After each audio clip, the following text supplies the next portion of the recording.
The church needs to know who they are. You can't advertise to somebody and you don't know who the company is, who the business is, who the organization is, what they're about. How can you introduce yourself to somebody and you don't know your own name? They're never going to know anything about you. You know, small businesses, it's so funny to me when I do work for small businesses. A lot of people who have startups, they look at the design and the graphics and the marketing material that they need before they look at anything else. And that's backwards. You know? They wake up one morning and they have this brilliant idea for a company that they just decided on yesterday. And the next step, the very next step, is that they'll contact me and say, I need brochures. What is your business even called? What are you about? What are you selling? Why are you selling it? Who are you selling it to? Have you even figured that part out? But yeah, you know you need brochures. Why? Because other businesses have brochures. Haven't taken the time at all to determine who you are as a company, the personality of a company. Churches do the same thing. We've been on this block over here for 150 years. That's our story. No. That was your story. 150 years ago, that meant something. On church anniversary, that means something. The other 364 days a year don't mean nothing. Don't mean nothing. What are you doing now?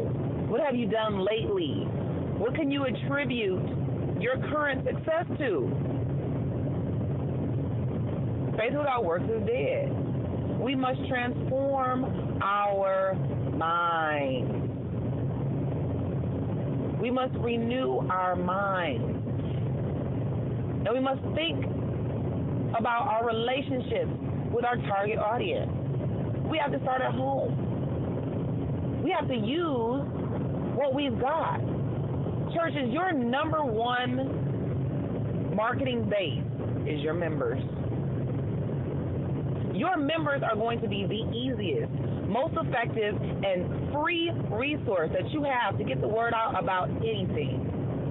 But your members are only as strong as you make them. Members in the church, we have a problem with, we're trying to tell people outside of the church about what's going on in the church, and the people inside of the church don't know. When is it? What time was it? You say Saturday. Oh, I thought it was Monday. Uninformed.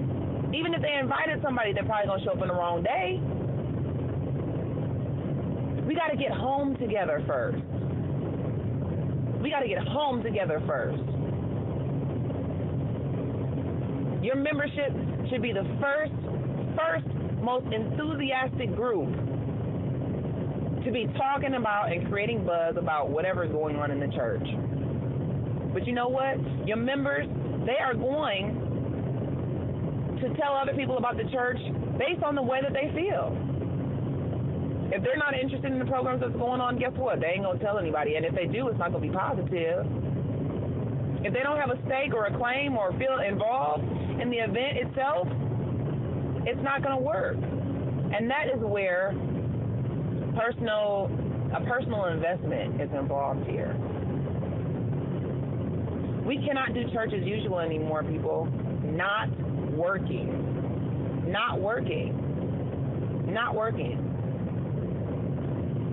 We have a program and we put it on, and the first thing that comes to our head, the reason why we're putting the program on is because we want to raise the money. So then we start to plan this big, beautiful banquet that we just envision in our head. Everybody just killing themselves trying to get a ticket to and pouring the money out on the table, just making it rain in the church. That's immediately where our mind goes. But did we ever stop to think, do people want to come to a banquet? Have we done 8 other banquets already?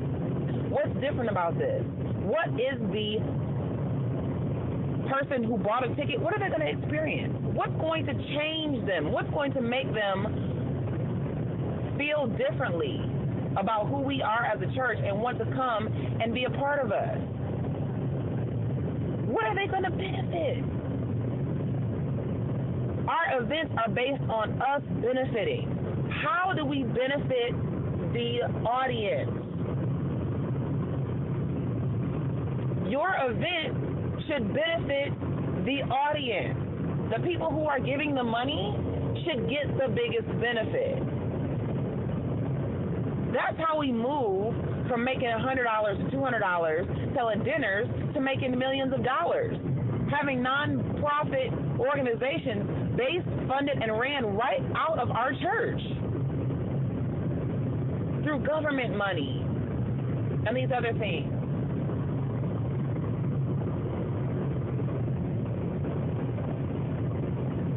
But we gotta know who we are. We gotta know who we're talking to, and we gotta know what we can offer.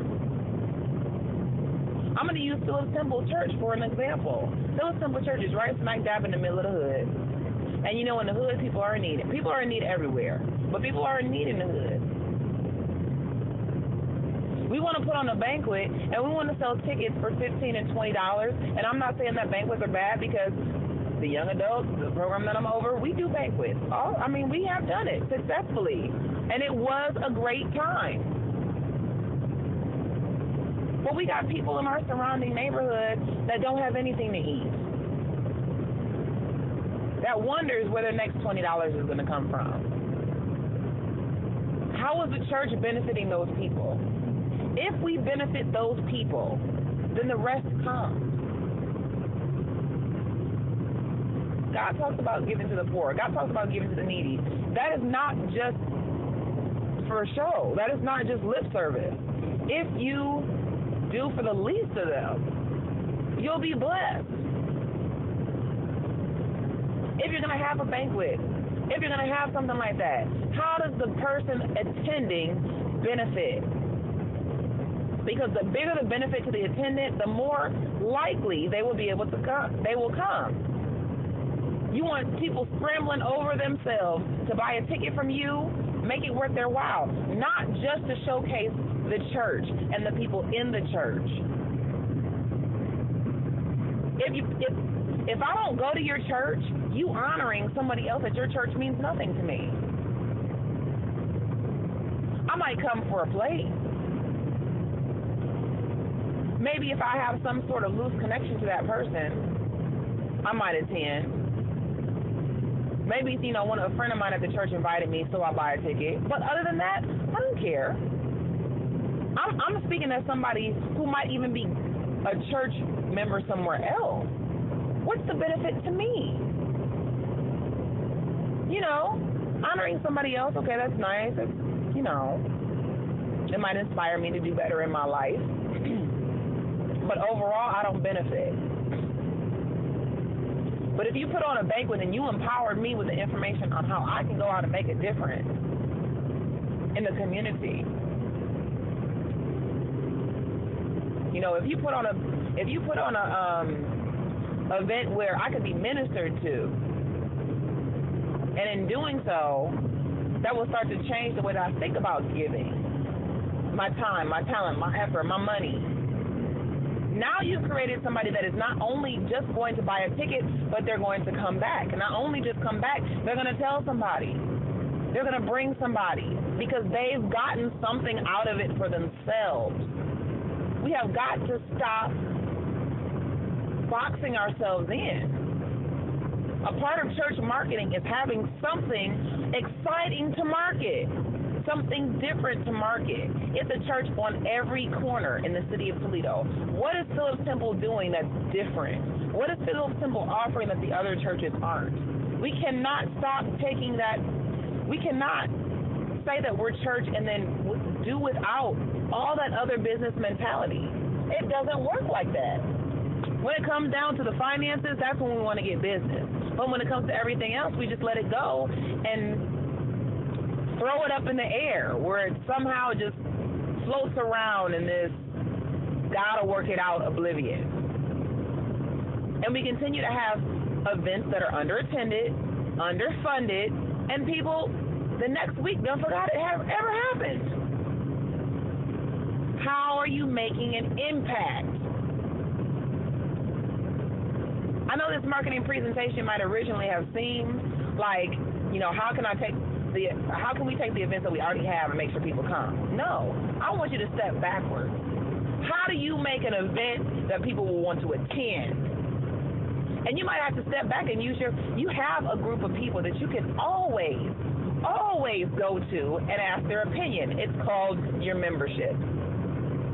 Your membership is your sample market. Church people are probably going to beget other church people.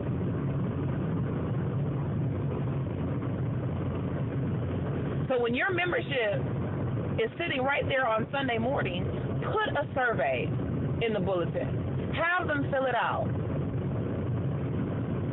Grab a couple of the young people with some clipboards and have them go around asking questions of the congregation as far as, how do you get your information? Do you receive emails? Would you rather have a phone call? Would you like something mailed to you? Do you check Facebook or Twitter? Find out. Because what they say is probably what the church down the street would say too. What would you like to see in an event? Be open to being honest and transparent. We had XYZ event last month. Did you attend? Yes or no? Just be honest.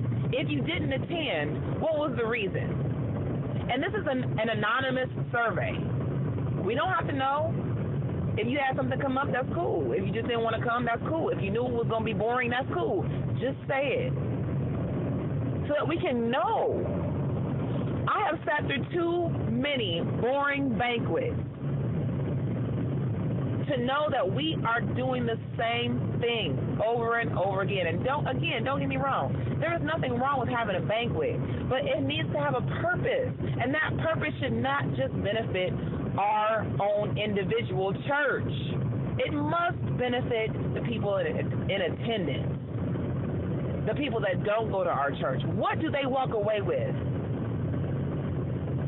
When a church puts on an event, not only should our planning and the preparation that we have put into the event make that person want to come back, but you know what? God takes that thing and He will blow it up and bless it so exponentially. But when people leave your banquet, they should want to come to church. They should be excited about what's going on here. They should want to be a part of the ministry that's going on here. They shouldn't just leave full of food, because it's going to take that much more effort to sell to that person again the next time a banquet comes around. And then you start to play up the food. What was it about? I don't know, but the chicken was good. That's the same thing that they say about preachers. Oh boy, he sure did preach. What did he preach about? I don't know, but he sounded good. Same thing with banquets. And we'll turn right around.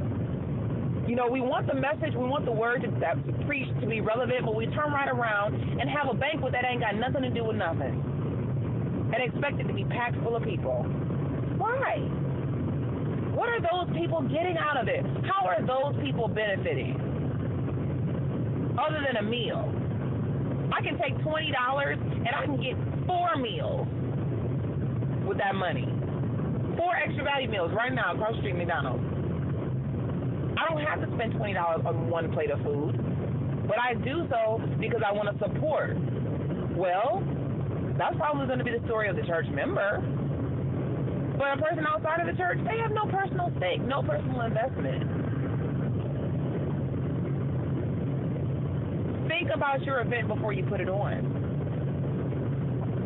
Throw the word banquet, luncheon, breakfast, dinner sale out of your mind.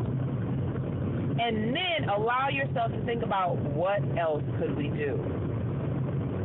I'm not saying that you can never do a banquet or luncheon, but think about your other options. If you wanted to recognize somebody and you wanted to put on something, how else could you do that and benefit the benefit the attendance at the same time? Then the marketing becomes easy, because what are you doing in marketing? You are showing people what they will receive. You're showing people the benefit of coming. That way you don't have to sell them. It's a no-brainer. If I know that if I come to this benefit, I know that if I come to this this organization, whatever, I can get signed up to be on the food list. And I can have meals delivered to my home. Or I can have groceries delivered to my home because I know I'm struggling. Now that, you will get people to attend. Once you get them in the door with that ministry, then here comes the next thing. And the next thing. And pretty soon they're going to be bringing people and going to be bringing more people. And then you start to see not only an increase in money given, but membership.